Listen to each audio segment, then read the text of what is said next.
Vive la Normandie!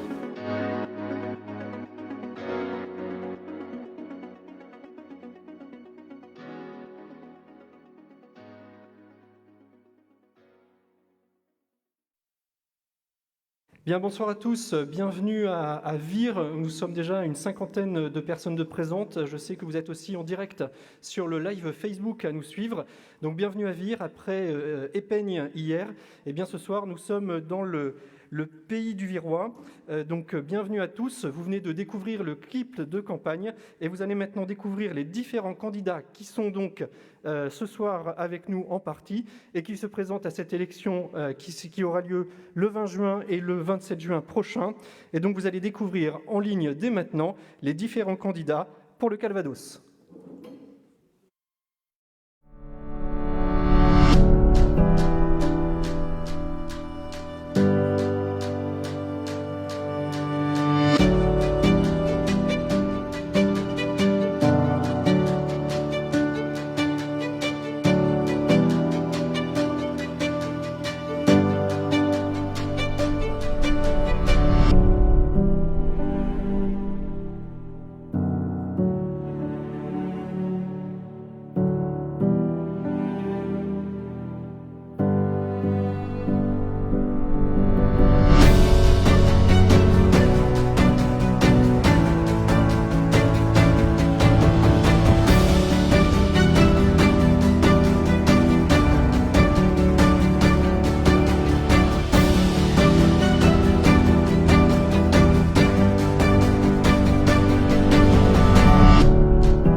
Voilà, vous venez de découvrir les différents candidats qui sont présents donc sur la liste du Calvados pour la liste Vivre la Normandie avec Hervé Morin. Nous sommes très heureux ce soir de vous accueillir en direct de Vire. Ce soir sont avec nous et nous accueillent à Vire Catherine Gournay-Lecomte, maire de Campagnole, présidente du SDEC, conseillère régionale sortante. Sophie Gauguin, qui est aussi vice-présidente maire de la région Normandie, vice-présidente de Dozulé, Rodolphe Thomas, vice-président de la région, maire d'Hérouville, Pascal Alizard, qui est sénateur du Calvados, et Hervé Morin, président de la région. Pour démarrer, je laisse la parole à Catherine Gournay-Lecomte, maire de Campagnole, présidente du SDEC et conseillère régionale sortante.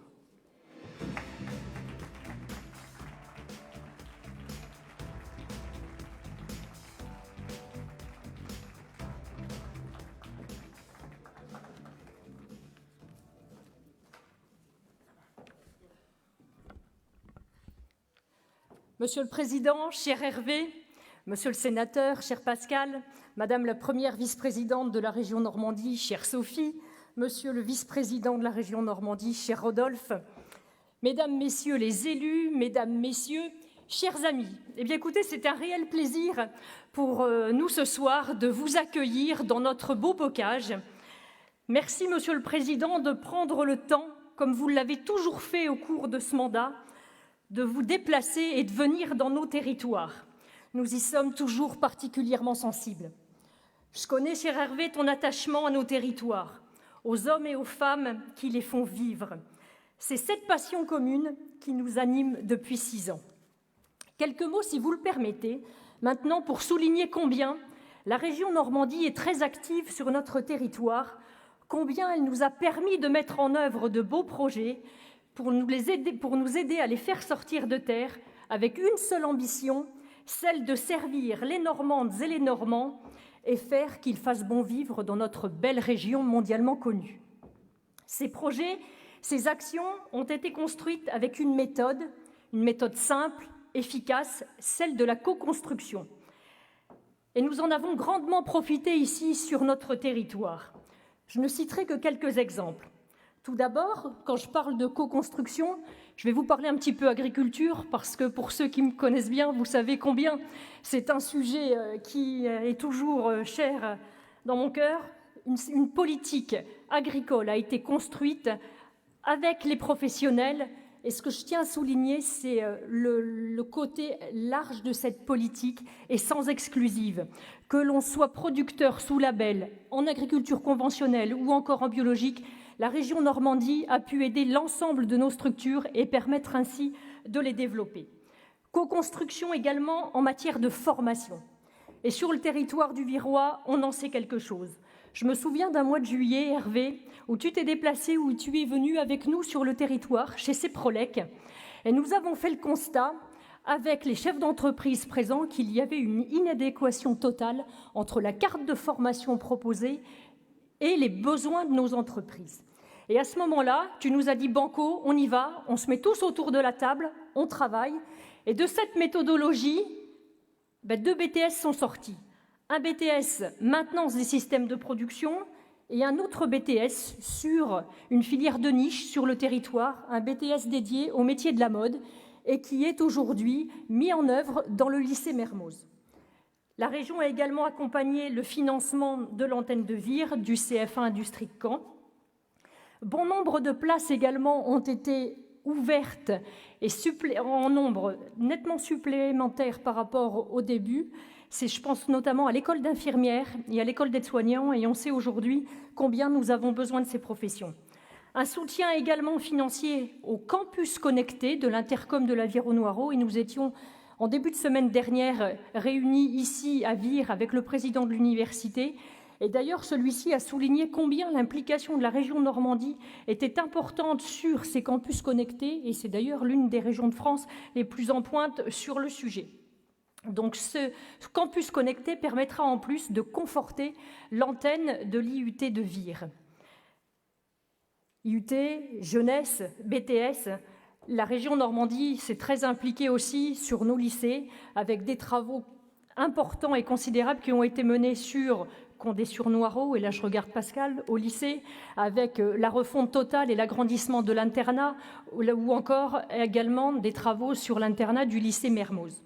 Sans oublier un des derniers sujets sur lequel nous avons grandement travaillé, la mise en place à partir de la rentrée prochaine d'outils informatiques pour permettre à nos jeunes lycéens de bénéficier de conditions d'apprentissage les plus pertinentes et performantes, parce qu'on sait aujourd'hui que quand on est plusieurs à la maison à travailler, soit en télétravail, un lycéen, un collégien, on a besoin des outils informatiques performants, et là la région permet donc à nos jeunes de pouvoir travailler dans les meilleures conditions possibles avec cette mise à disposition.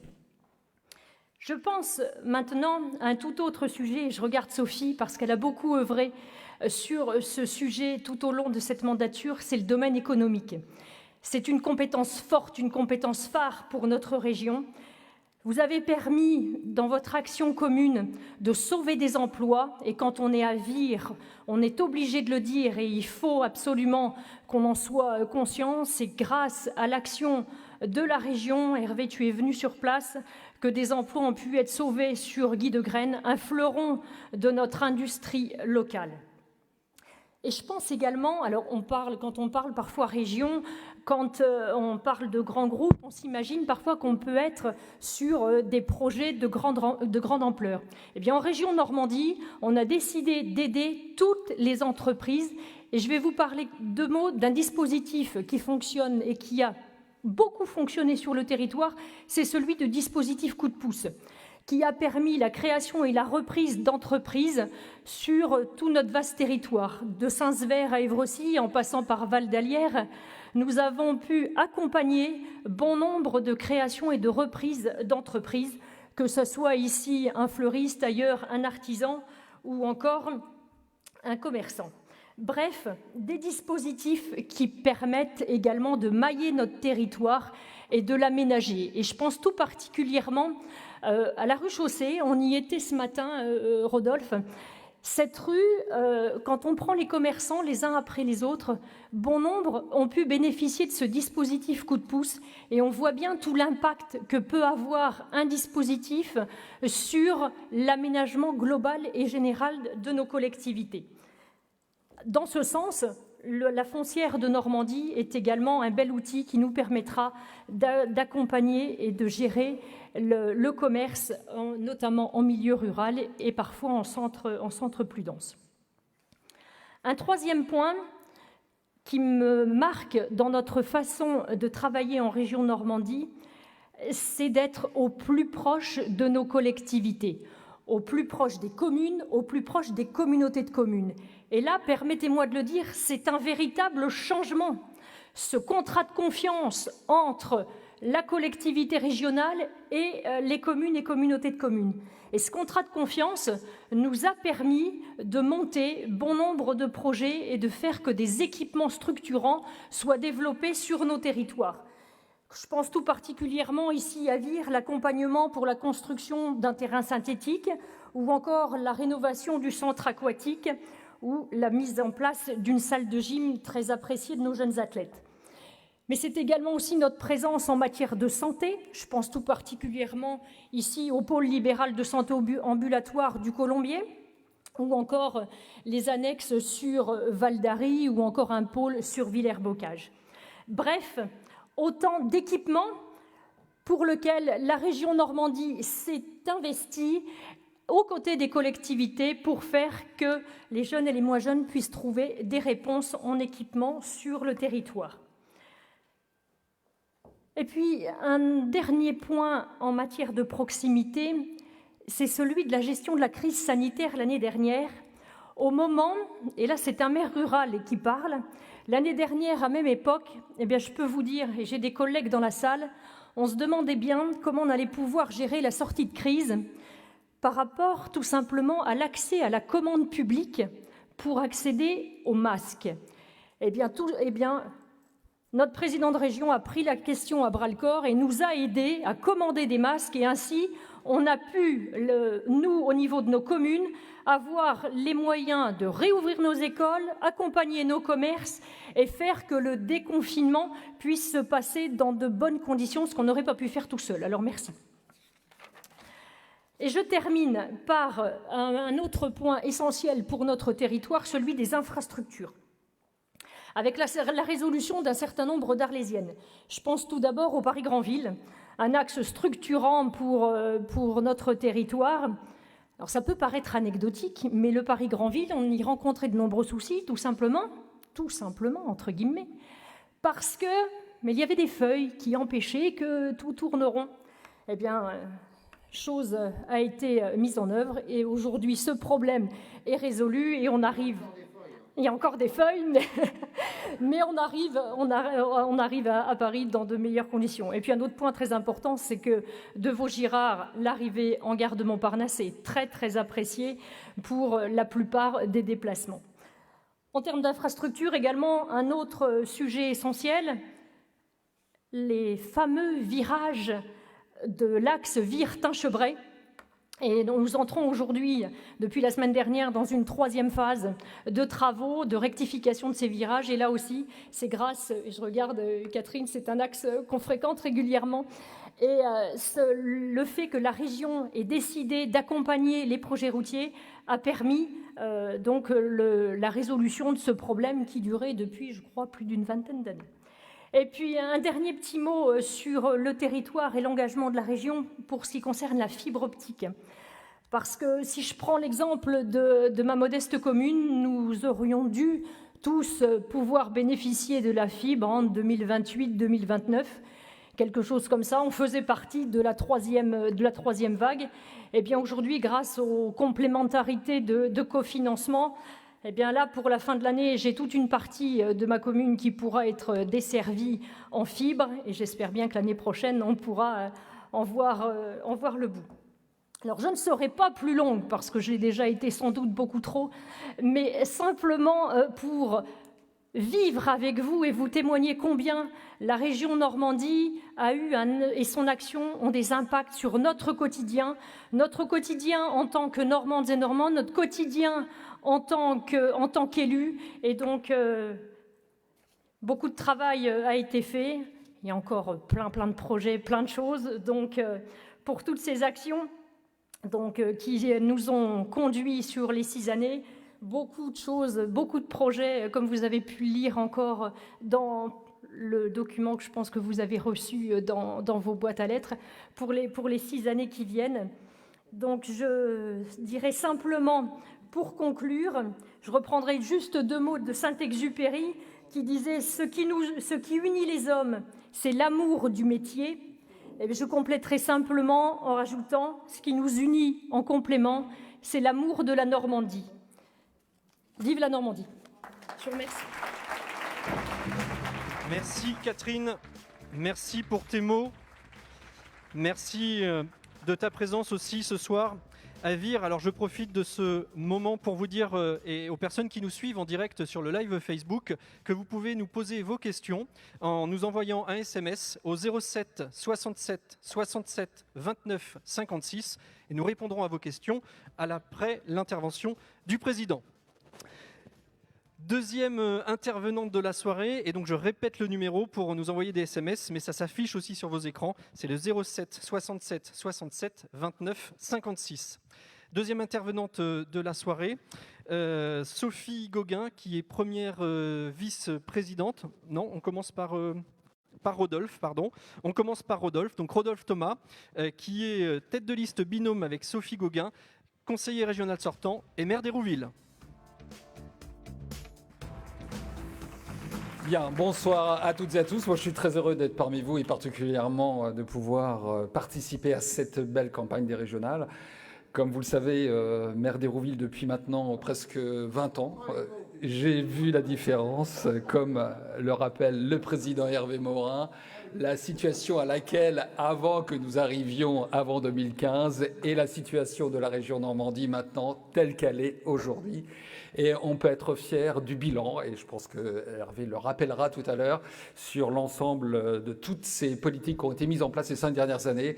Et Catherine l'a rappelé tout à l'heure, tant au niveau de la formation, les infrastructures, le développement économique, le soutien aux entreprises, mais aussi les lycées et les nouvelles technologies font partie intégrante d'une politique prioritaire auquel on a souhaité développer, et le résultat est conséquent. Et on le voit parce que le porte-à-porte que nous faisons, ou les rencontres que nous avons pas plus tard que ce matin sur le marché de Vire, montre enfin que les habitants viroises et viroises ont pris la juste mesure du travail accompli autour d'Hervé Morin, et particulièrement celles et ceux qui nous ont accompagnés ces 5 dernières années. Alors moi, je ne vais pas rappeler bien sûr les grandes orientations qui ont été faites, celles qui sont pour les 5 ou 6 prochaines années, simplement avec un axe majeur qui est pour moi important, surtout pour une ville qui est celle d'Hérouville-Saint-Clair, la deuxième ville du Calvados, avec toutes ces petites problématiques diverses et variées, particulièrement sur la thématique de l'emploi ou du chômage, ou bien encore de la sécurité.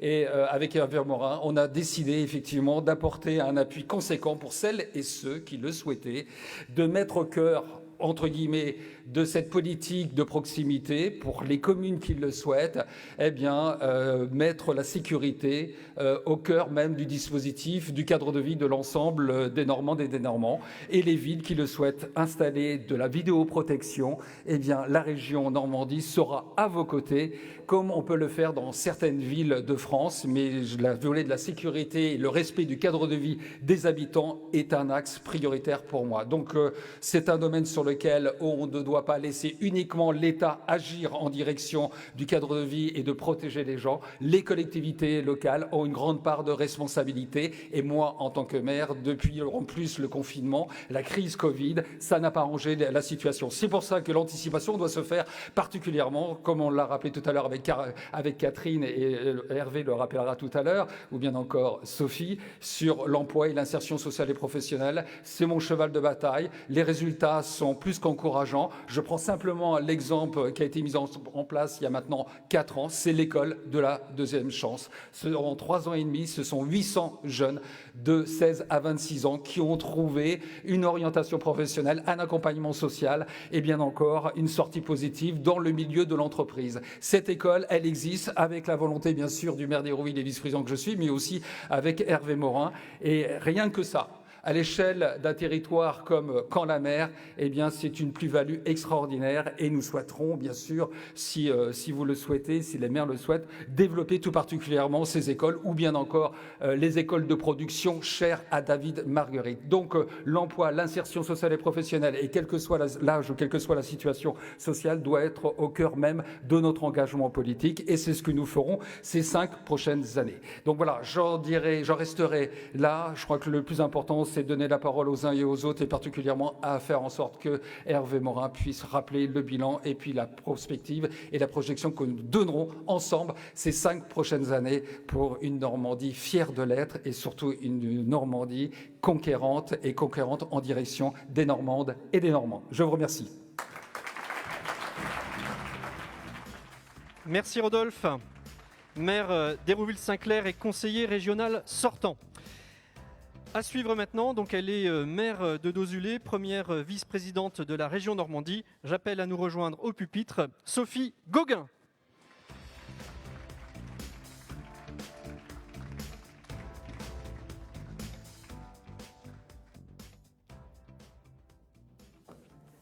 Chers amis, bonsoir. Tout d'abord, bonsoir à chacune et chacun d'entre vous qui êtes avec nous ce soir, un vendredi ici à Vire.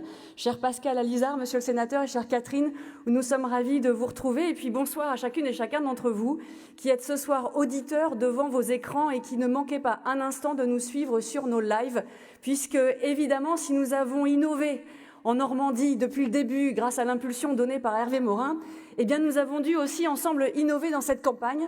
Et vous le savez, le dynamisme et la volonté qui nous caractérisent, eh bien nous l'avons aussi là maintenant aujourd'hui à Vire, parce que nous avons conscience des enjeux pour ce formidable territoire pour lequel nous avons tout donné pendant ces 6 dernières années.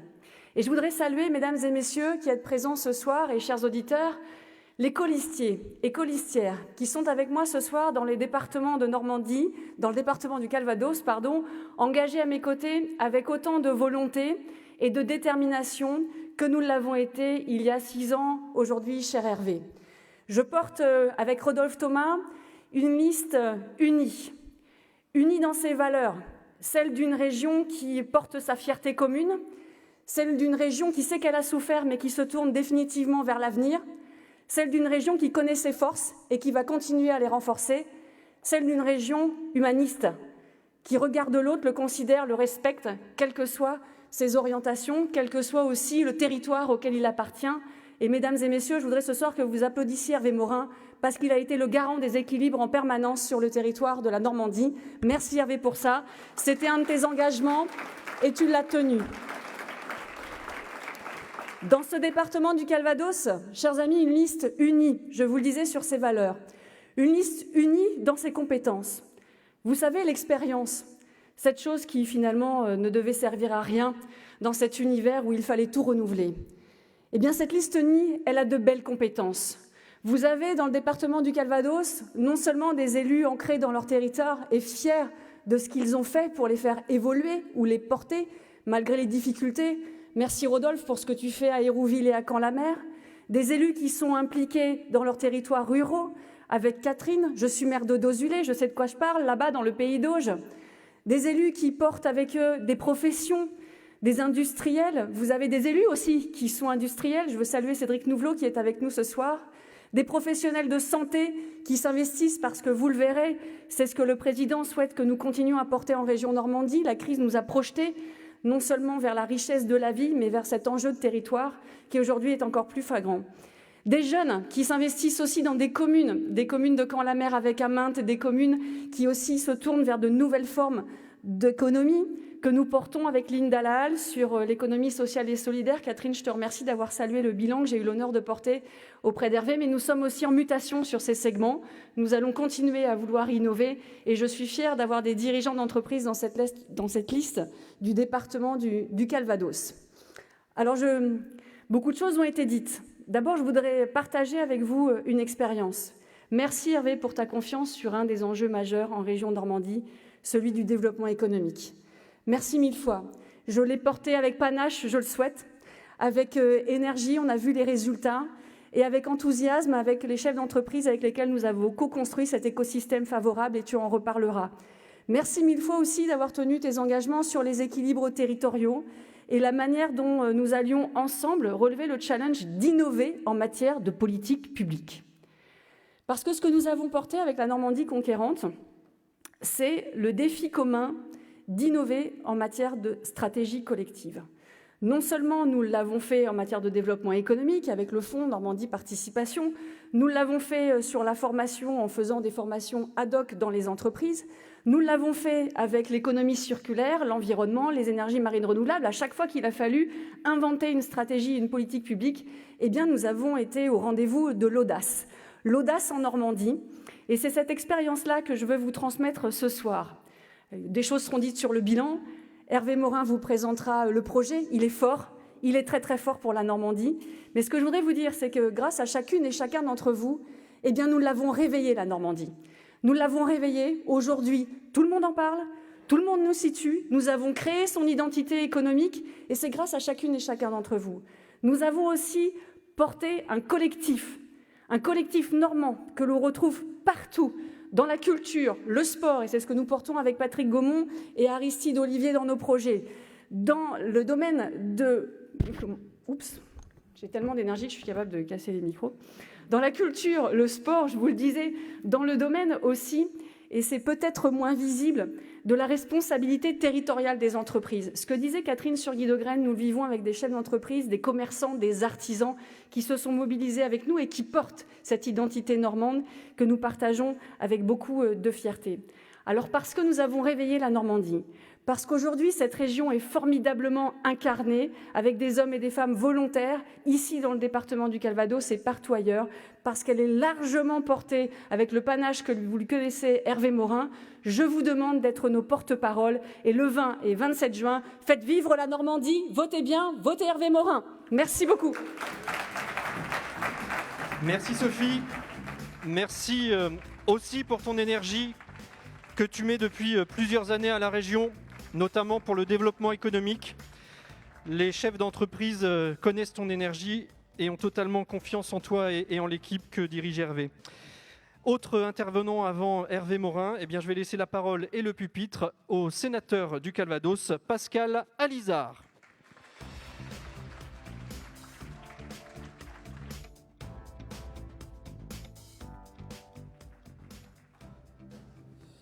Bien, écoutez, bonsoir à toutes et à tous et je suis vraiment très très heureux de vous retrouver les uns et les autres ce soir pour cette réunion à Vire et en ce qui me concerne cette première réunion de campagne pour les élections régionales.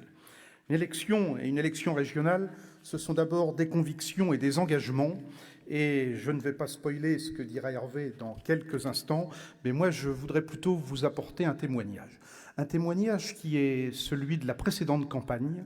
Et effectivement, il y a eu des engagements de pris il y a 6 ans, et vous dire qu'aujourd'hui, la quasi-totalité de ces engagements pris il y a 6 ans ont été tenus.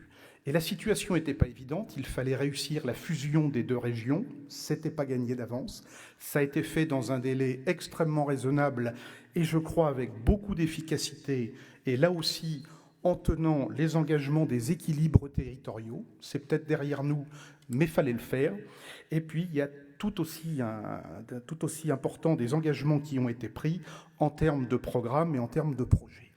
Une élection des convictions, des engagements, mais ce sont aussi des projets, et les projets développés il y a 6 ans ont été mis en place, et ça, je crois que c'est extrêmement important dans la situation dans laquelle nous sommes, puisque, on le sait, il y a quand même un peu de désenchantement vis-à-vis de la vie politique, mais quand on a des équipes qui proposent des projets et qui tiennent leurs engagements, je crois que c'est important et que ça mérite d'être rappelé. Une élection, c'est aussi une équipe. Ça a été dit il y a quelques instants, et je crois que nous avons une très très belle équipe de candidats. On avait une très belle équipe sortante, nous avons une très belle équipe sortante, Et comme dans toute élection, il faut un peu de renouvellement, et je crois que ça s'est plutôt bien fait. Donc là aussi, je trouve qu'on part avec une belle équipe, et nous avons dans nos territoires du talent. Nous avons du talent dans le bocage avec Catherine, dans le bocage journée aussi avec Catherine, que je salue. Nous en avons un peu partout dans le Calvados, avec Sophie, avec Rodolphe, avec Cédric, avec les autres candidats présents. Et puis, nous avons besoin d'un leader à l'échelle de la région, et ce leader, c'est Hervé. Et je crois que sur le mandat qui vient de se terminer, Hervé nous a démontré, mais on l'espérait et on n'en doutait pas, qu'il était capable de manager cette équipe et de développer ce projet. Et tout au long de ce mandat, il l'a fait de manière tout à fait équilibrée, Sophie vient de le dire, en ayant le souci de la cohésion des équipes et la cohésion des territoires, et aussi en ayant le sens de la décision. Parce que parfois, en politique, on voit quand même les choses, on veut tellement être cohérent qu'on ne prend pas de décision, et au bout du bout, il ne se passe pas grand-chose. Là, il y avait des décisions à prendre, tu as su les prendre, et tu as su les prendre en maintenant la cohésion de l'équipe. Et ça, je crois que c'est extrêmement important. Un point aussi qui me semble fondamental, et je n'oublie pas que si aujourd'hui je suis élu de tout le Calvados, j'ai quand même été longtemps aussi un élu local, un maire, un conseiller général, et le fait que la région, sous ton impulsion et avec l'ensemble de l'équipe, ait repris le chemin de politique territoriale et de politique contractualisée avec les territoires, c'est extrêmement important. D'abord parce que les territoires ont des besoins et il faut les accompagner.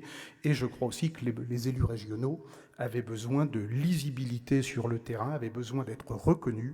Et ça, pour la première fois, c'est mon opinion, depuis que l'institution régionale existe, c'est la première fois que, mesdames et messieurs les conseillers régionaux, vous êtes identifiés sur nos territoires. Et ça, je crois que c'est extrêmement important pour vous et votre réélection, mais c'est presque anecdotique, mais important aussi pour la reconnaissance de l'institution. Je ne vais pas, moi, développer projet ou autre, pas spoiler ce que tu vas dire, mais simplement en termes d'économie. Je voudrais là aussi vous donner un témoignage. Depuis mi-décembre, je fais un tour du département du Calvados. J'ai fait ma 30e étape aujourd'hui dans le Pays d'Auge. J'étais pas loin de chez toi, Sophie. Et en fait, avec un format qui est toujours le même, un entretien avec le maire, les élus locaux et 2, 3, 4 rencontres avec des chefs d'entreprise locaux qui peuvent être des commerçants, des artisans, des industriels. Voilà. C'est le maire qui choisit les personnes qu'il souhaite me faire rencontrer. Eh bien, moi, je peux vous dire qu'à chaque fois, et a fortiori avec la crise Covid que nous traversons et les difficultés que certaines entreprises peuvent avoir, l'action de la région est connue et reconnue. Et ça, c'est une remontée de terrain extrêmement importante. Et le témoignage que je voudrais apporter aussi, il est tout à fait concret, c'est qu'on sait que parfois les méandres de l'administration sont un peu complexes et que quand un chef d'entreprise m'interpelle pour me dire ben voilà, j'ai déposé un dossier, mais monsieur le sénateur, j'ai pas de nouvelles ou j'aurais besoin que ça aille un petit peu plus vite, généralement, je prends mon téléphone, il s'agit de développement économique, donc j'appelle Sophie, et je dirais, dans les heures qui suivent, la situation est débloquée, et je crois que le fait de pouvoir travailler en réseau comme ça, c'est particulièrement efficace, parce qu'effectivement, les problèmes et la vraie vie, elle est sur le terrain, elle n'est pas ailleurs, elle n'est pas dans nos bureaux. Pour terminer, moi j'ai envie de vous dire que on a tous un travail à faire, alors les candidats bien évidemment, mais nous aussi. Ce candidat, cette mission, c'est bien évidemment d'apporter un soutien à nos candidats, mais je crois que nous ne serions pas là si ce n'était pas le cas. Mais notre mission, c'est de convaincre le plus possible autour de nous d'ici le 20 juin et puis d'ici le 27 juin. Moi, je n'ai pas d'état d'âme.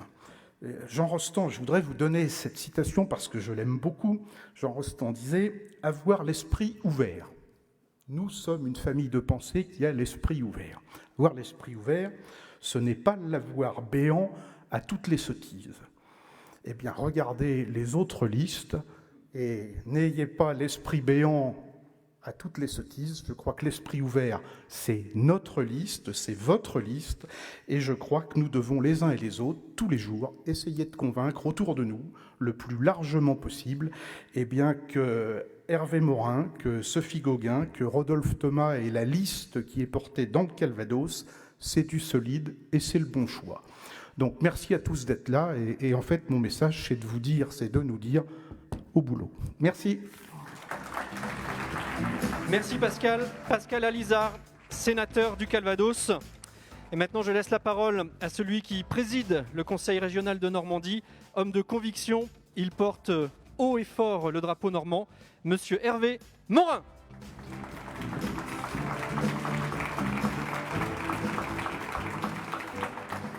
Bien, mesdames et messieurs, heureux d'être à Vire, heureux d'être une nouvelle fois dans cette commune dans laquelle j'ai dû aller au moins une dizaine de fois durant mon mandat, Catherine. Mais je vais dire que là, c'est la première fois où tu as l'occasion de faire un bilan de ce que nous avons fait sur Vire. Mais je vais quand même en ajouter quelques-uns parce que j'ai trouvé qu'il y avait 2-3 points sur lesquels on pouvait insister en plus, parce que sur Vire, probablement aussi parce que les élus ont su créer ce dialogue, même certainement, on a, je crois, fait beaucoup pour la ville et pour l'intercommunalité. Et donc, c'est un lieu qui marche bien en Normandie, le bassin virois. L'ouest de la Normandie, globalement d'ailleurs, marche bien. Quand vous allez dans la Manche, on est en situation de plein emploi. Quand vous allez à Vire, vous êtes à peu près dans la même situation. Et donc, on a des défis, notamment en matière de formation, qui sont importants et de qualification. Mais c'est un bassin dans lequel il se passe beaucoup de choses. Et donc, on a été amené régulièrement à venir pour porter, en effet, des projets autour de l'économie, des formations et des qualifications, mais aussi pour porter des projets plus singuliers, comme celui du programme sur les villes de la reconstruction. On avait eu cette intuition durant la campagne de 2015, mon cher Pascal, de dire, finalement, on a été martyrisé au moment de la libération de l'Europe. Des centaines de villes ou de villages en Normandie ont été détruits. Et on a, au bout du compte, les mêmes difficultés et les mêmes enjeux quand on est au nord de la Seine-Maritime ou au sud de la Manche, avec un habitat qui doit être transformé, requalifié, des taux de vacances importants en centre-ville, des problématiques de rénovation thermique de tous ces bâtiments, des problématiques de centralité. Et donc, on avait proposé aux villes de la reconstruction de financer un programme permettant de reprendre îlot par îlot au fur et à mesure de... alors, on le fait à Caen, d'ailleurs, on le fait à Avranches et on le fait aussi à Vire. Et quand on a lancé ce programme, on s'est rendu compte que finalement, il y avait quelque chose de commun. C'est une architecture qu'on ne regarde pas. En général, on a en tête que l'architecture de la reconstruction, c'est une architecture qui est une architecture industrielle. C'est faux. C'est une architecture très fine quand on veut bien la regarder. C'est une architecture très élégante. Mais il faut prendre le temps de l'observer. Et j'avais eu la chance d'aller à Évreux, où là aussi on menait un programme avec un architecte et qui m'avait fait découvrir pour la première fois cette architecture dans la ville de mon département. Et depuis ce programme, on a décidé de lancer quelque chose qui va être, je l'espère, un vecteur touristique supplémentaire. On a une architecture singulière liée à cette histoire et de la bataille de Normandie.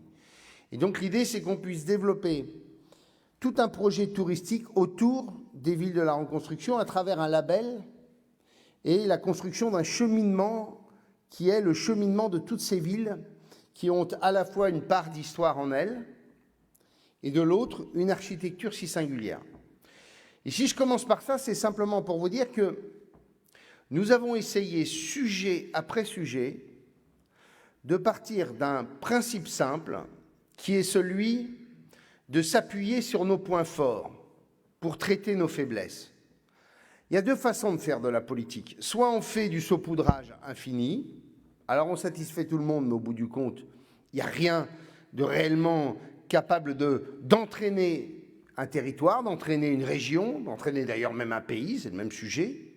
Ou au contraire, on considère qu'on va porter autant que possible des politiques, pardon de ce mot, systémiques, c'est-à-dire des politiques qui sont capables de faire système, capables de porter de la transformation, et en le faisant à partir d'un principe simple, c'est je profite de mes points forts pour traiter mes faiblesses. Et donc à chaque fois qu'on avait un sujet, on l'a porté à partir de cette idée-là. On l'a porté sur le champ industriel. La Normandie, mesdames et messieurs, si vous ne le savez pas, mais j'imagine que quand on est à Vire, on l'a en tête, c'est la première région industrielle de France. Ça me rend d'ailleurs hystérique à chaque fois qu'on veut me présenter la Normandie en y mettant une vache, un pommier et une maison en colombage. Moi, ça me va assez bien, je suis du pays d'Auge.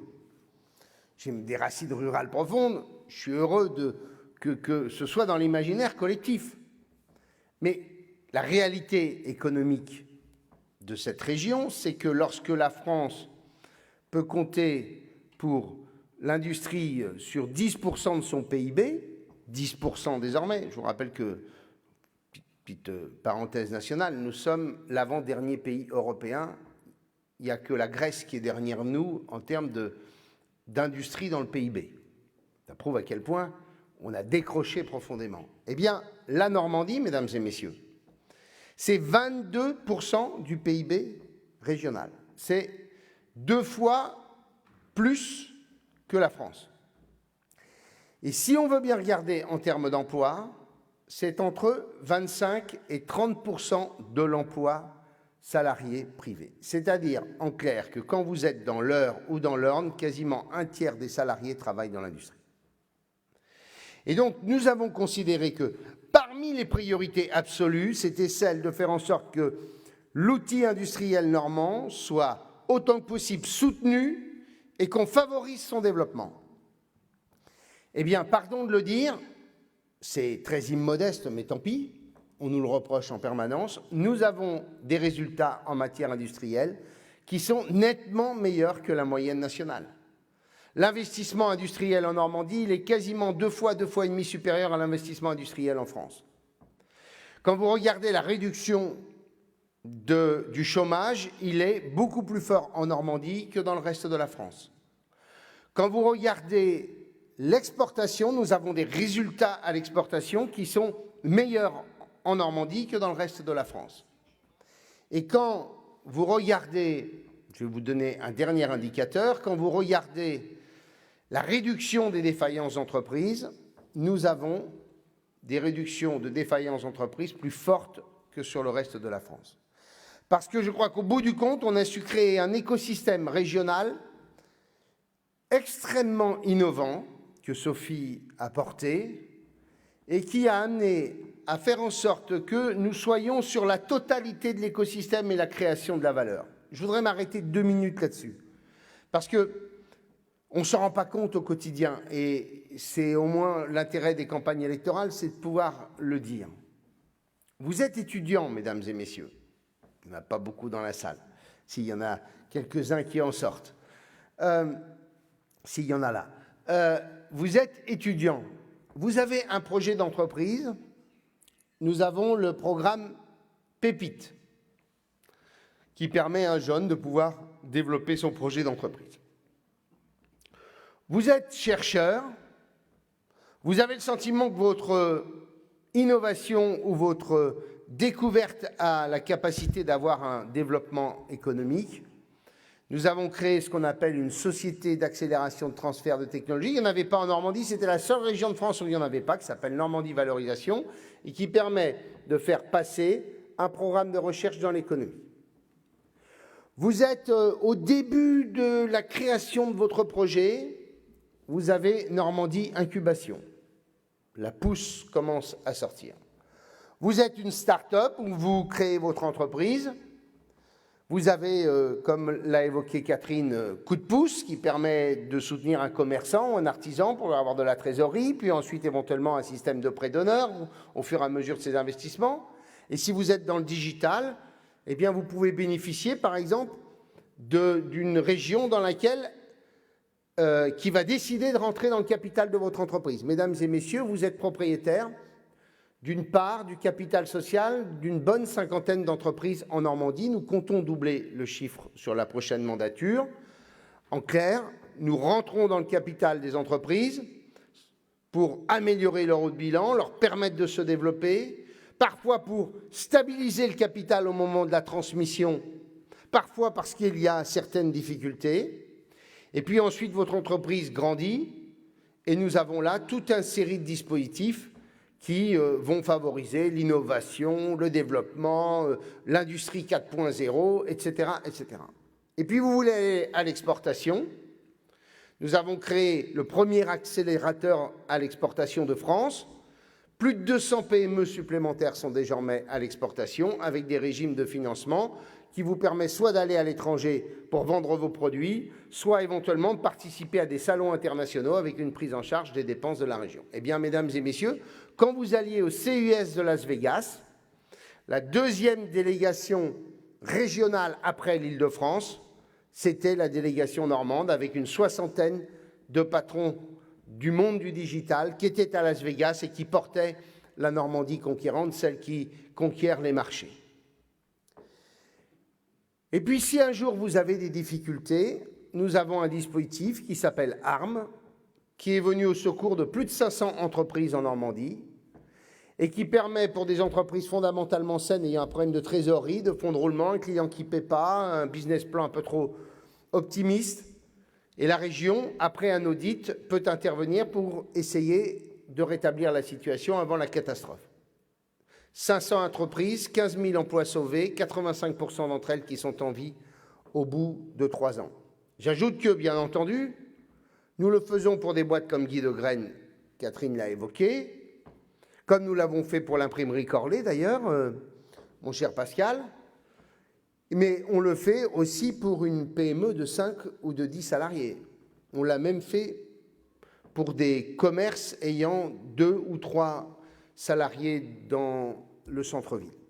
Et donc, en clair, nous avons créé un écosystème qui s'est voulu le plus favorable à la création et au développement de l'entreprise et de l'innovation. Parce que l'industrie, parce que l'économie, c'est tout de même le meilleur moyen de faire en sorte qu'une partie des problèmes sociaux ne se pose pas.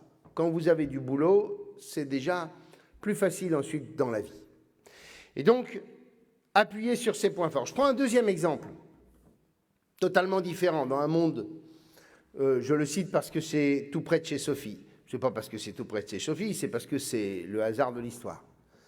Vous allez avoir, mesdames et messieurs, mais comme on est aussi dans une région où il y a un hippodrome, vous allez avoir à Dozulé, à Goustranville exactement, le plus grand campus équin au monde. Tous les vétérinaires de France de la filière équine vont être formés, 600 vétérinaires. La totalité de la recherche française, 71 chercheurs exactement. Un niveau d'équipement concentré au même endroit comme il n'en existe nulle part au monde. Une pépinière d'entreprises autour de toutes les nouvelles innovations autour du cheval. Un centre de formation. Des acteurs économiques qui décident de venir autour de ce campus équin parce qu'il y a la matière grise, parce qu'il y a l'innovation et parce qu'il y a la recherche. Dans le même temps, à Caen, vous avez l'ABO, qui est le centre de recherche mondial sur les pathologies équines. Vous allez ensuite au pôle hippique de Saint-Lô et vous terminez enfin par un énorme projet que nous portons avec le département de l'Orne, au Haras du Pin, où enfin on va sortir un grand projet de développement touristique et d'activité équestre. Pourquoi on le fait?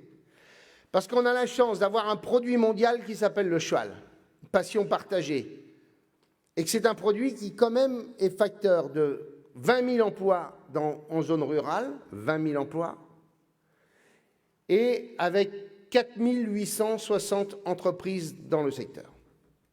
Et un secteur dans lequel il y a des investissements tous les ans venant des acteurs privés qui viennent du monde entier en Normandie, parce que pour eux, les choses se passent en Normandie, ils se passent nulle part ailleurs. On appuie sur un point fort. Troisième sujet, l'agriculture. Catherine en a parlé. Nous avions pris l'engagement, mesdames et messieurs, de faire en sorte que l'agriculture et l'agroalimentaire soient une priorité. L'agroalimentaire parce que c'est un secteur industriel déjà, et c'est un secteur industriel extrêmement performant, avec des PME qui investissent ou des ETI qui investissent énormément. Vous voyez ce qui se passe chez Isigny-Sainte-Mère, par exemple, pour prendre un seul exemple. Et nous avions dit, on va réorienter une partie des crédits européens vers l'agriculture. On nous avait dit, c'est impossible. On l'a fait. 8 mois de discussion avec la Commission européenne. J'en profite pour vous dire que c'est plus facile de discuter avec les fonctionnaires de la Commission européenne qu'avec les blancs-becs qui sont dans les ministères à Paris. Parce que, honnêtement, quand je vois des collaborateurs de ministres, j'en ai été un, donc je les regarde encore avec un autre œil, et j'ai fait les mêmes écoles qu'eux.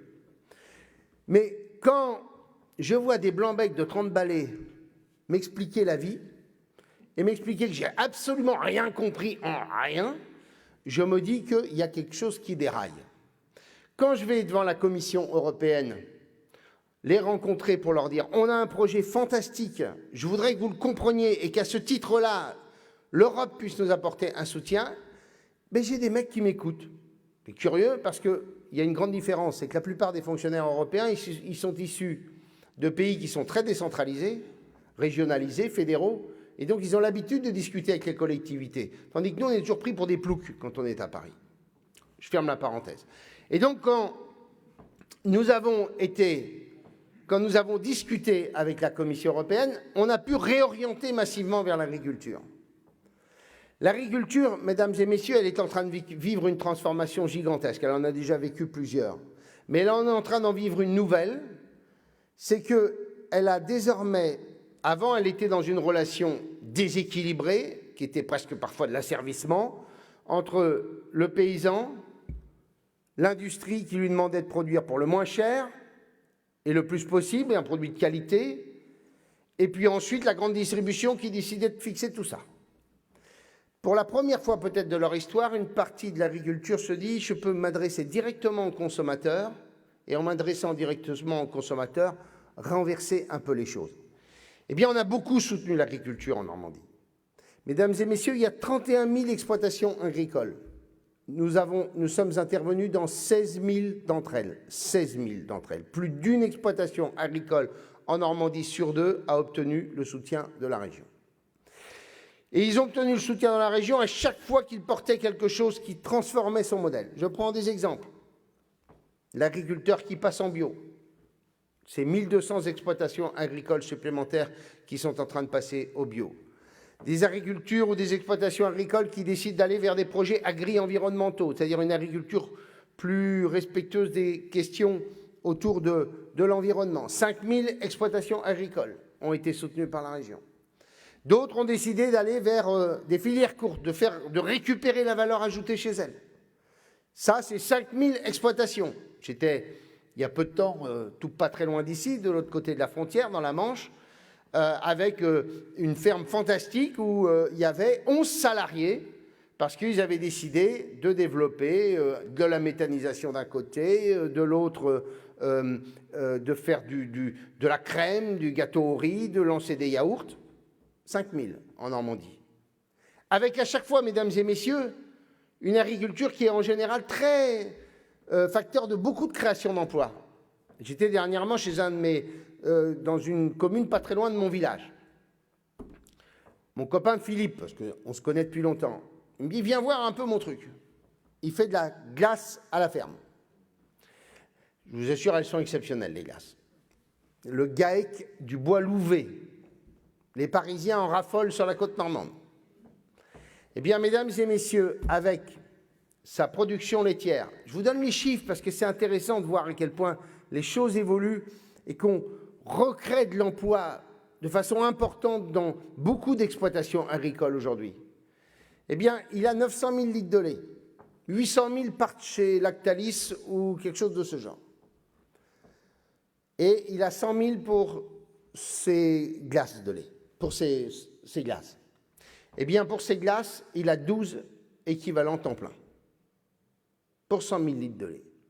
Et des exploitations agricoles comme ça, il y en a beaucoup en Normandie, qui ont décidé de récupérer la valeur ajoutée chez elles et de créer de la richesse dans leurs communes, et dans des toutes petites communes, et derrière de l'emploi.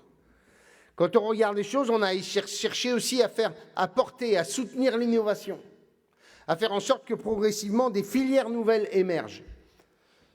La protéine végétale, c'est une des grandes orientations de la région, puisque, comme vous le savez, il y a de plus en plus de besoins. Eh bien, là aussi, on soutient toute une série d'innovations et d'expérimentations sur la protéine végétale. Et si je termine par un sujet, le lin. Alors, je ne suis pas sûr qu'on en fasse beaucoup chez vous, mais on en fait beaucoup pour Normandie. Nous sommes la première terre d'Europe de production linière. Une terre en plus où, en vérité, sur le lin, la Normandie, comme toute la France d'ailleurs, se comporte, ou tout du moins est dans une situation comme un pays sous-développé. On envoie notre matière première en Chine et en Inde, et on récupère le produit fini. Plus rien de la chaîne industrielle. On y a mis un peu de temps, mais finalement, aujourd'hui, vous avez la première usine de filature qui est en train de se monter. Vous prenez, ensuite, vous allez près de Caen, vous avez la première entreprise qui produit des textiles, des t-shirts en lin bio, et qui marche et qui a 1 an et demi de carnet de commandes devant elle. Elle n'arrive pas à suivre. Et donc, progressivement, on essaie de faire émerger et de faire sortir des filières. Bon, je pourrais citer un dernier exemple, la bière. Il y a au moins une centaine de producteurs de bière. Aujourd'hui, monsieur, je vous en enverrai. Une centaine de producteurs de bière en Normandie. Et là aussi, on a recréé toute la filière, progressivement. Voilà, mesdames et messieurs, un autre exemple. Je termine par un dernier exemple. Continuez à appuyer sur ces points forts. Je vais prendre un exemple dans le champ du tourisme. Nous avons un point fort, ou 2 points forts notamment, il y en a plein, mais enfin 2 sur le tourisme. L'un, c'est le tourisme de mémoire. 2,5 millions à 3 millions de visiteurs. Nos plages du débarquement, la bataille de Normandie. Eh bien, mesdames et messieurs, quand 2 élus de 2 communes m'ont dit « Hervé, il faut que tu nous donnes un énorme coup de main pour restaurer nos 2 musées, parce que ces 2 musées sont stratégiques et ils sont très vieillissants, vous les connaissez. À Romanche et chez Marc Lefebvre dans la Manche, c'est pas Sainte-Marie-du-Mont, c'est Sainte-Mère-l'Église. Merci, madame. Sainte-Mère-l'Église. Bien. Eh bien, la région a décidé de financer massivement ces 2 communes. À Romanche, c'est quelques centaines d'habitants. Cédric connaît, c'est tout près de chez lui. Et l'autre, pour faire en sorte qu'on puisse continuer à en faire un atout majeur. Autre exemple, le tourisme médiéval. Le tourisme médiéval, c'est notre histoire. C'est Guillaume, c'est le Moyen-Âge. Eh bien, nous avons créé un cluster. Alors, le mot cluster, maintenant, ça nous fait peur. Mais on a créé un réseau de l'ensemble des collectivités et des acteurs du développement du tourisme médiéval.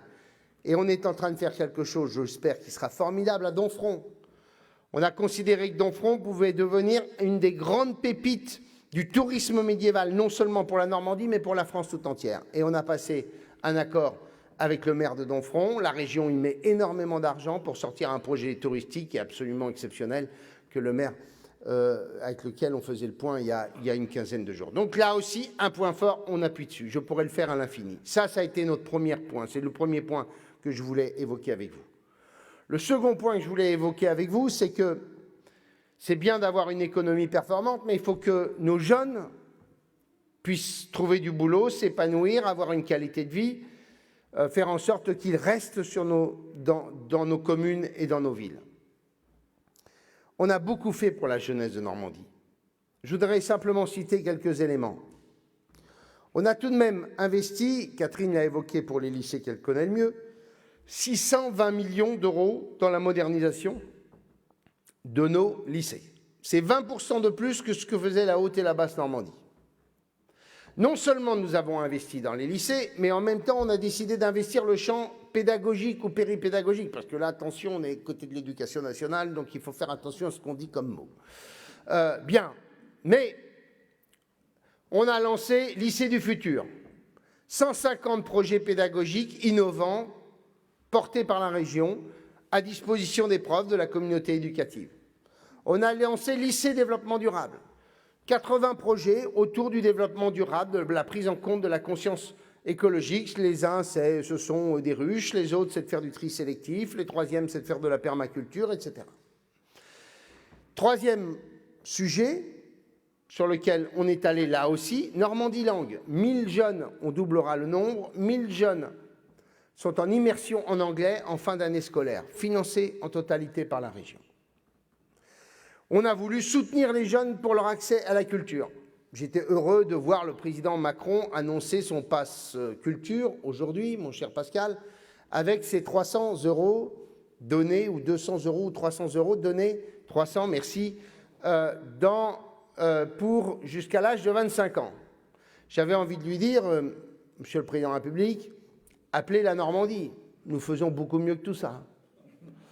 Puisque nous avons un dispositif qui s'appelle Atout Normandie, qui permet aux jeunes d'accéder à la culture, d'accéder au sport, d'acheter des livres, et que nous consacrons chaque année pour 14 millions d'euros aux 170 000 jeunes de Normandie qui, chaque année, peuvent disposer de, disons, 150 € pour leur permettre de pouvoir accéder à tout cela. Et on fera un effort supplémentaire pour leur permettre d'accéder plus encore au théâtre, au cinéma, à l'art lyrique, et ce qui nous permettra indirectement de soutenir le redressement de la culture. Dernier sujet, j'évoque le Passe-Monde. Il n'y avait pas, ni en Basse-Normandie, ni en Haute-Normandie, de régime pour favoriser la mobilité internationale des étudiants. Vous savez qu'aujourd'hui, maintenant, quand vous êtes étudiant, vous avez forcément un stage d'au moins 6 mois à faire à l'étranger. Eh bien, nous avons créé, ça a été notre première décision, Rodolphe, tu t'en souviens, nous avons créé un Passe-Monde qui fait que 4000 étudiants chaque année bénéficient d'une bourse non négligeable, différente en fonction du pays. Plus on va loin, plus c'est cher, plus la bourse est importante, et qui est accordée à tous les étudiants normands qui partent dans le cadre de leur mobilité internationale. J'ajoute que nous ne sommes pas limités à ces sujets. L'apprentissage. La Haute et la Basse-Normandie, on était des champions du monde pour voir chaque année la courbe baisser du nombre d'apprentis en Normandie. Avec David Marguerite, le président de la communauté d'agglo du Cotentin, qui s'occupe de ces questions-là à la région, on a lancé un Grenelle de l'apprentissage. On a réuni tout le monde, on s'est bougé, on a mis en tension l'ensemble du système. Au bout du compte, en 2019, nous avions, mesdames et messieurs, 21% d'apprentis de plus en Normandie. Je dis 2019, pourquoi? Parce que l'État a considéré qu'il fallait qu'il reprenne la compétence, donc on a perdu la compétence sur l'apprentissage à cette date-là. Mais en l'espace de 4 ans, on a été capable d'augmenter de 20% le nombre d'apprentis. Et on continue quand même à investir dans l'apprentissage, puisque nous créons des campus des métiers, l'un à Alençon, l'autre au Havre, qui permettent de mettre l'apprentissage dans le même esprit que l'enseignement supérieur. L'apprentissage, ce n'est pas l'élévation, la capacité de dire que l'apprentissage est une formation d'excellence, ça passe par des symboles. Et les symboles, c'est notamment de faire en sorte que les apprentis soient réellement au milieu des campus universitaires et puissent complètement être intégrés dans les dispositifs scolaires. Dernière chose, ça a été évoqué par Catherine. On a cherché en permanence à faire évoluer nos systèmes de formation en fonction des problématiques des bassins d'emploi. Alors, je n'arrive jamais à dire le nom du président de CEPROLEC parce qu'il a un nom un peu compliqué, mais quand on avait été visiter, M. Segomonian, quand on avait été visiter CEPROLEC, les patrons du coin nous disent « Écoutez, c'est bien, merci, vous faites plein de choses pour nous, mais alors on a un sujet, on ne trouve pas les compétences et les qualifications. » On s'est mis autour de la table, on a fait une étude de ce dont on avait besoin en termes et on a ouvert des formations. Catherine les a citées, je ne les cite pas. Mais si vous avez un CFA aujourd'hui sur la maintenance industrielle, c'est parce que la région l'a voulu. On a ouvert en tout 86 formations nouvelles dans les lycées professionnels en fonction des besoins des bassins d'emploi.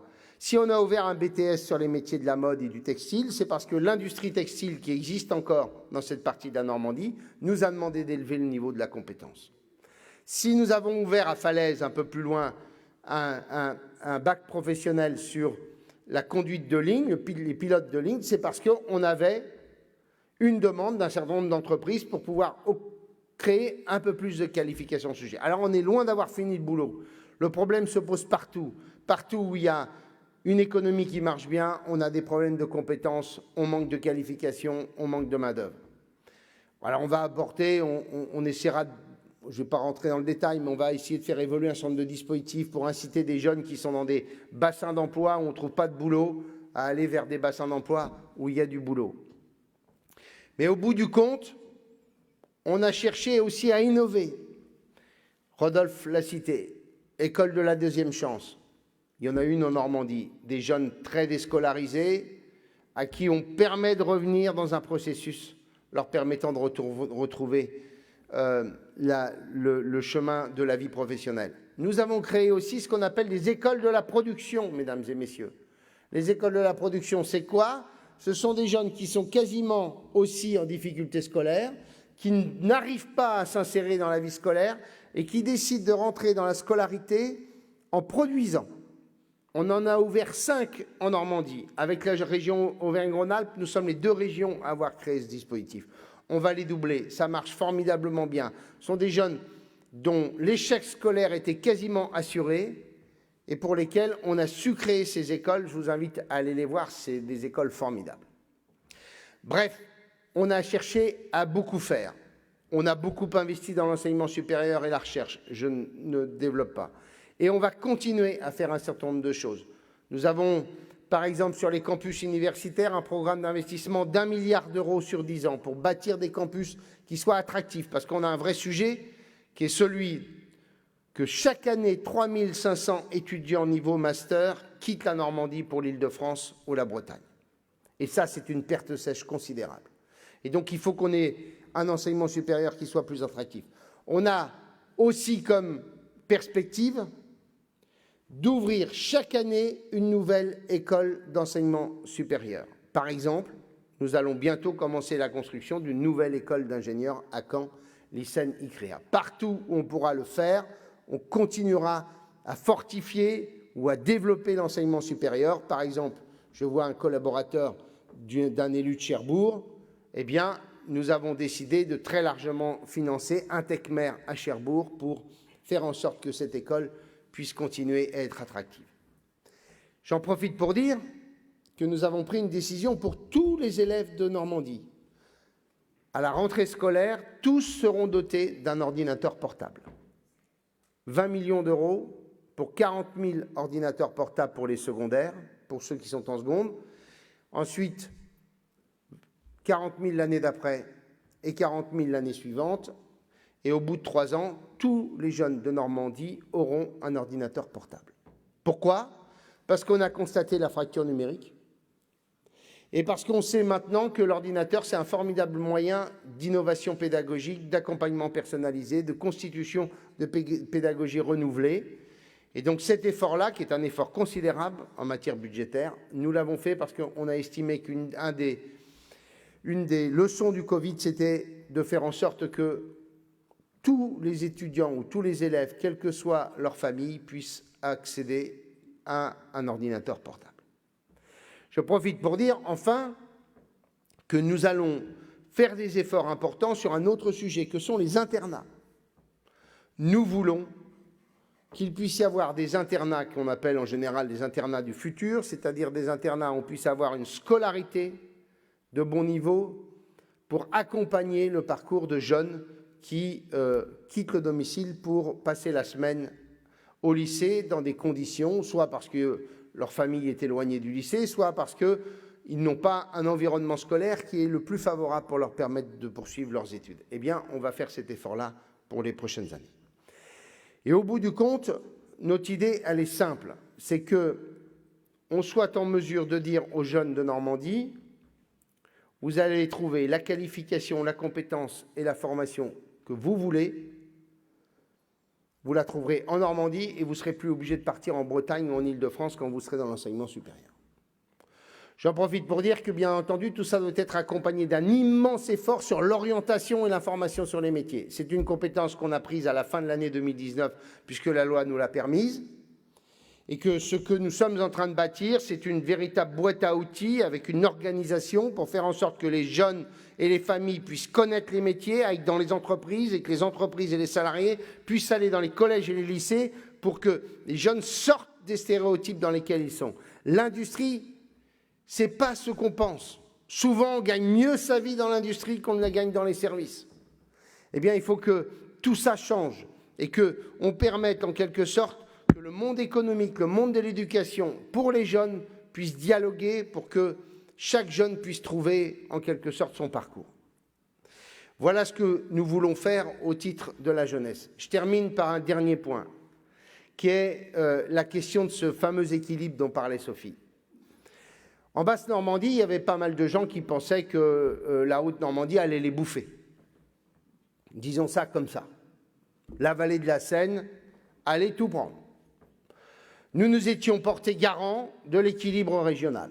Et c'est clé, parce que s'il n'y a pas d'équilibre régional, il n'y a pas de dynamique régionale. Nous étions engagés que, puisque la préfecture était à Rouen, le siège du conseil régional serait à Caen. C'est chose faite. Nous nous étions engagés que le président de la région étant haut-normand, même si au bout de mon champ, je suis en Basse-Normandie, mais que le président de la région étant élu de l'Eure, la première vice-présidente ou le premier vice-président serait de Basse-Normandie, c'est Sophie, et nous ferons bien entendu la même chose, en espérant que on formera le même binôme, le même couple, Sophie. Et donc, je le dis parce que il y a des symboles. Quand les socialistes, dans le cadre de leur accord d'appareil, annoncent que la tête de liste régionale est rouennaise, très bien, pas de problème, mais que la première vice-présidente, qui est elle aussi de l'agglomération rouennaise, sera première vice-présidente, je dis alors là, attention, Hartung. Parce que si on veut donner des symboles pour dire aux Bas-Normands, finalement, on rompt cet équilibre, la politique, c'est fait de symboles. C'est fait d'action, mais c'est fait de symboles. Et quand, en plus, on décide de mettre la fille de l'ancien président de la région Haute-Normandie en numéro 2 sur la liste du Calvados, parce qu'il faut la recycler de la Haute-Normandie, où elle risque de ne pas être élue, pour la mettre en position éligible sur la Basse-Normandie, je dis encore Hartung.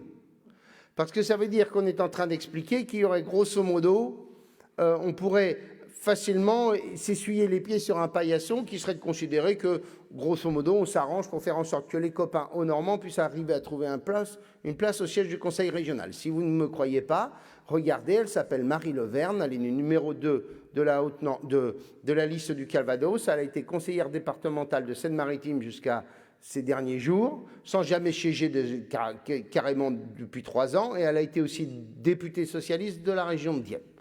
Elle arrive là. Pourquoi? Parce qu'il faut lui faire une place en position éligible. Ça, ce sont des symboles qui sont des symboles graves.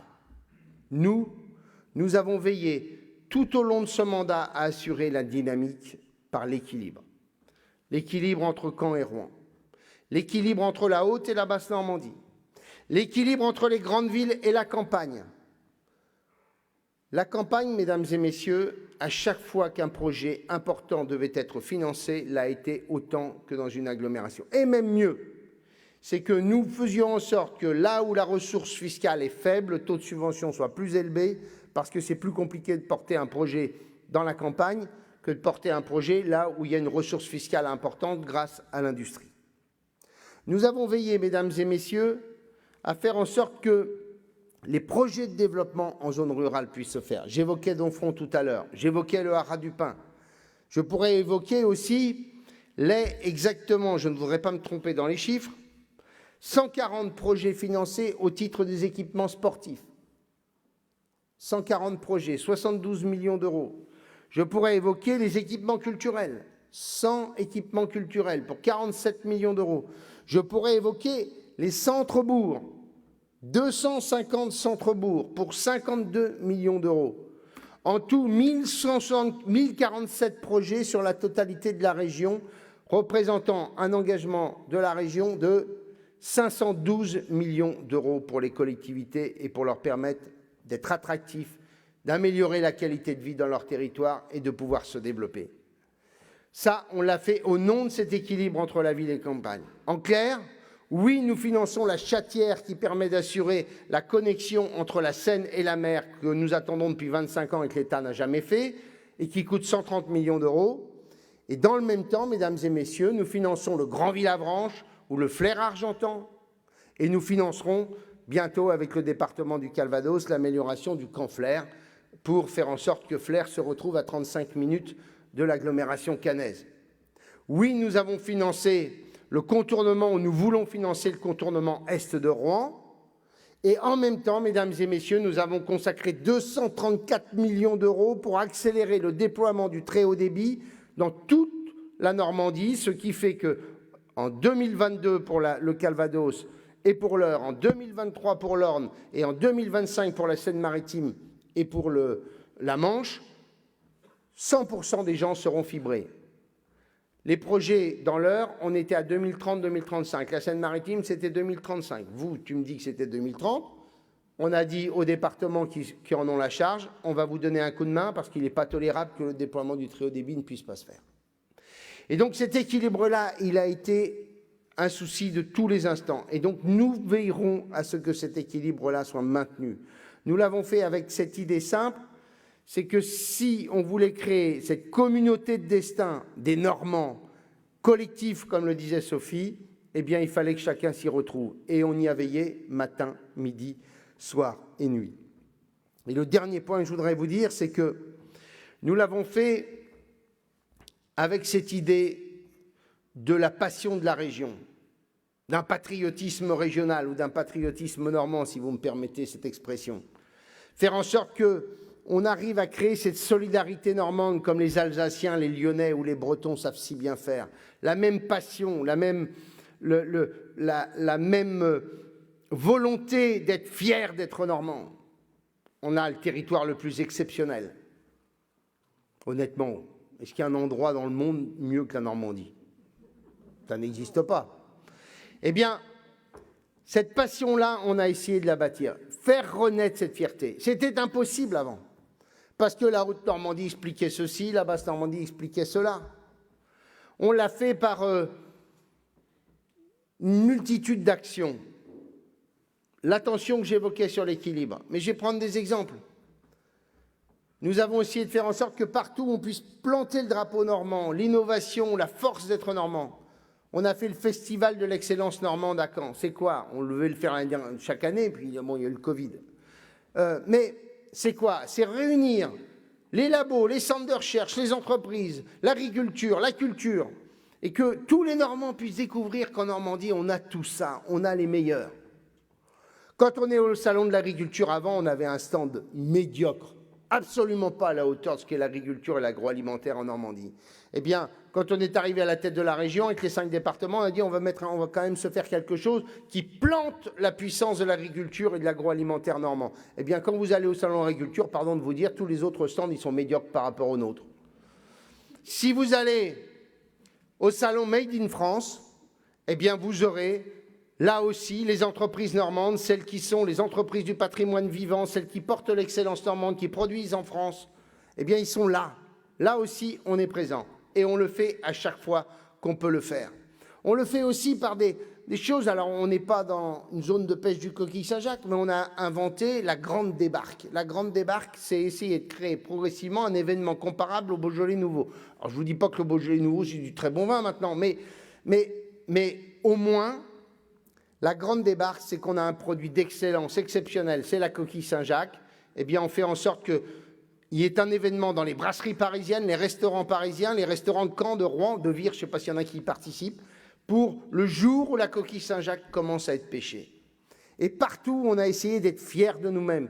Pourquoi j'ai proposé aux communes de remettre le nom normand, en plus du nom classique, administratif? C'est pour que les gens se réapproprient leur culture, se réapproprient ce qu'ils sont, ce que nous sommes, d'où nous venons. Et donc pour ça, tout ça, c'est ce qu'on a essayé de faire en permanence, cette ambition de porter la Normandie. J'évoquais Las Vegas, mais je pourrais évoquer 10 000 événements sur lesquels on a essayé de bâtir cette histoire-là. Et ça, c'est plus précieux que tout le reste. Cette communauté de destin, cette volonté de faire les choses ensemble. Vous voyez, j'étais juste avant à Saint-Lô. Un jeune fait des terrines formidables. Je sais pas, il doit avoir 27-28 ans. Pour tout vous dire, je l'avais repéré parce que un soir, je rentrais tard, j'avais 2 terrines qui traînaient dans mon frigo. Je me dis, tiens, je vais me faire du pain grillé, je me débouche un coup de pinard et je vais pouvoir me faire une tartine avec ces deux pots qui traînent dans le frigo, quoi, qui ne traînaient pas depuis très longtemps, mais qui étaient là. Je goûte et je dis, ce produit-là est exceptionnel. Je regarde l'étiquette, je vois terrine faite à E. E, c'est le Tréport, vous voyez où c'est? Je dis à ma secrétaire de demain, je lui dis, trouvez-moi le numéro de téléphone de ces falaises rouges, parce que c'est le nom de la marque. Je tombe sur une jeune personne que je retrouve ce soir. Eh bien, qu'est-ce qu'il fait? Il fait des terrines d'exception. Il est juste aux confins de la Normandie. Eh bien, il fait ses terrines qu'avec des produits normands. La carotte de Créance, le bulot de Granville, l'agneau du Pré-Salé. Bref, il porte la Normandie. Et il n'imaginerait même pas un seul instant de ne pas produire quelque chose et faire quelque chose avec d'autres produits Normandie. Eh bien, des projets comme ça, il y en a à la fois sur une anecdote, comme il y en a énormément sur le champ industriel, où on a désormais des entreprises qui travaillent ensemble. Je pourrais vous raconter des histoires diverses et variées. Et pour nous, ça, c'est clé, c'est stratégique. Porter l'idée d'une communauté de destin, d'une passion de la Normandie, qu'on l'aime, la région. Parce que quand on l'aime et qu'on en devient les ambassadeurs nous-mêmes, eh bien, elle se porte mieux. Je suis fasciné, par exemple, quand on continue à dire le Paris-Granville marche mal. Mais c'est faux, mesdames et messieurs, le Paris-Granville marche très bien. Alors, il marchait très mal à l'automne parce que quand les feuilles tombaient, les trains patinaient, mais ça c'est fini parce qu'on s'en est occupé. On se plaignait que ce soit à Vaugirard, désormais maintenant, il est à Montparnasse, sauf un train. Bon, mais si nous-mêmes, nous ne sommes pas porteurs de cette passion, si nous-mêmes, nous ne sommes pas ambassadeurs, nous avons créé des ambassadeurs de la région, il faut que vous soyez ambassadeurs de la région, ça ne coûte rien. Et il y a des clubs d'ambassadeurs dans 30 capitales dans le monde, vous en avez à Sydney, à New York, à Londres, des ambassadeurs qui sont des Normands, qui sont fiers de leur région et qui portent la région dans des clubs d'ambassadeurs en racontant ce qu'on peut faire de bien. Eh bien, si nous-mêmes, nous ne sommes pas déjà les premiers porteurs de notre région, comment voulez-vous que ça marche? Et c'est ça qu'on a essayé de bâtir en permanence. La passion, et puis derrière des choses concrètes. Et au bout du compte, merci Pascal de l'avoir dit, parce que j'ai fait faire les statistiques par un de mes collaborateurs. Je prends mes lunettes parce que malheureusement, je commence à avoir l'œil qui faiblit. Nous avions fait 118 propositions, mesdames et messieurs, 118. 82 sont totalement réalisées, 18 sont en cours de réalisation, mais à culpa, 11 n'ont pas été réalisées et 7 ont été abandonnées parce qu'elles n'étaient plus pertinentes. On a fait ce qu'on avait dit qu'on devait faire. C'est rare en politique, hein, mais on a dit ce qu'on devait faire. On a fait ce qu'on a dit qu'on devait faire. Voilà. Et on fera ce qu'on avait dit, et on fera pour les 6 prochaines années ce qu'on voulait faire. Alors, je termine par un seul petit mot. Oui, je sais que la période est compliquée. Moi aussi, j'en ai marre de constater l'insécurité grandissante, la remise en cause des valeurs de la République. Moi aussi, j'en ai marre de voir des policiers, des pompiers caillasser quand ils interviennent. Moi aussi, j'en ai marre de la remise en cause des valeurs républicaines par l'islamisme radical. Moi aussi, j'en ai marre de la question de l'incapacité à contrôler nos frontières. Tout ça, j'en ai marre aussi, comme vous. Mais ce que je voudrais que vous n'oubliez pas, c'est qu'on ne vote pas pour la France, là. On vote pour une région. Je le dis à tous ceux qui sont très nombreux, qui vont être tentés de dire « je veux renverser la table ». Mais je vous rappelle une chose, c'est que vous votez pour une élection qui s'appelle régionale. Vous votez pour une région, la vôtre, la mienne, la Normandie. Une région qui est de loin le premier investisseur public de Normandie. C'est 600 à 700 milliards d'investissements par an. C'est 1 milliard de crédits par an pour les formations, pour l'économie, pour les lycées, etc. Et donc, ce dont on parle dans 3 semaines ou dans 1 mois, c'est de la Normandie. Et donc, je voudrais simplement que vous disiez une seule chose, ou à vos amis qui disent « j'en ai plein le dos, je ne vais pas aller voter ». Nous, on a fait notre boulot, on l'a fait. On a fait ce qu'on avait dit qu'on devait faire. Nous aussi, on ne supporte pas trop bien la situation telle qu'elle est aujourd'hui. Et je en profite pour vous dire que ma liste de premier tour sera ma liste de second tour. Et donc, je vous dis une chose simple, c'est que si on se dit qu'on est là pour la Normandie, pour les Normands, eh bien, autant que possible, votez pour ceux qui portent la Normandie et qui portent la Normandie conquérante, c'est-à-dire pour notre liste. Je vous remercie. Merci Hervé. Nous avons 2 questions qui ont été posées sur le live Facebook. Voici la première. Alors, monsieur, pouvez-vous me confirmer que la ligne Paris-Granville est bien sauvée, que vous n'allez pas supprimer des trains? Non. Monsieur ou madame, ça serait bien si on pouvait avoir le prénom ou le nom de la personne qui dit. Bon, non, on va même les transformer. Ils roulent au colza à l'heure actuelle, première expérience nationale, et ensuite, ils seront à l'hydrogène. Je ne peux pas rien dire autre chose. Je n'ai pas parlé de ce qu'on va faire autour des gares, mais je pourrais en parler, mais il est déjà très tard. Et puis je vous rappelle qu'à 9h, on doit être au lit. Donc c'était Yves Avir qui posait la question. Alors, Yves Avir, il nous dit « Monsieur, nous sommes la ville de l'andouille ». Bien, j'adore l'andouille. Vous faites la promotion des produits du terroir. Pourrez-vous nous donner des exemples concrets de ce qui a été fait et sera fait? Alors, c'est Annabelle. Donc, ce n'est pas un monsieur, c'est une dame. Yves avant. Ah bon, d'accord. Annabelle, juste pour vous dire une chose. J'ai cherché à faire sur l'andouille ce qu'on pourrait faire sur d'autres produits en allant vers des labellisations et vers des signes de qualité portés par l'INAO. On a fait plusieurs réunions, sauf que sur l'andouille de Vire, c'est très très compliqué. Je ne veux pas rentrer dans les détails, mais il y a une telle différence de méthode, appelons ça comme ça, que c'est trop compliqué. Mais on l'a fait sur beaucoup de produits. On l'a fait sur le Bulot de Granville, qui a désormais un IGP qu'on a soutenu. On l'a fait sur des cidres, le cidre du Cotentin. On l'a fait sur l'huître, qui normalement va enfin, l'huître de Normandie, ce qui va nous permettre de récupérer une partie de la valeur ajoutée sur l'huître de Normandie. Bref, on essaie en permanence de faire en sorte qu'il y ait des signes de qualité qui puissent émerger. On l'a fait sur le cidre du Perche. Et donc, on essaie de porter des signes de qualité avec les acteurs pour faire en sorte à chaque fois qu'on puisse dégager un peu plus de valeur ajoutée.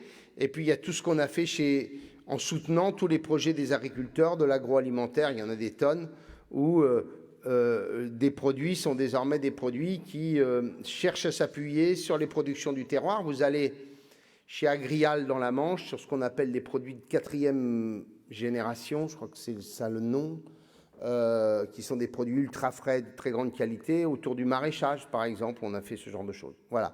Donc, on l'a fait vraiment beaucoup, beaucoup de fois. Et si vous voulez, vous me mettez un mail, hervé.morin@normandie.fr, et je vous répondrai précisément dans les détails. Je vous remercie beaucoup. Bonne soirée. Merci Hervé. Merci aux quelques 80 personnes qui étaient connectées ce soir. Nous serons mardi 25 mai prochain à 18h à Avranches et à 20h30 à Granville. Très bon week-end.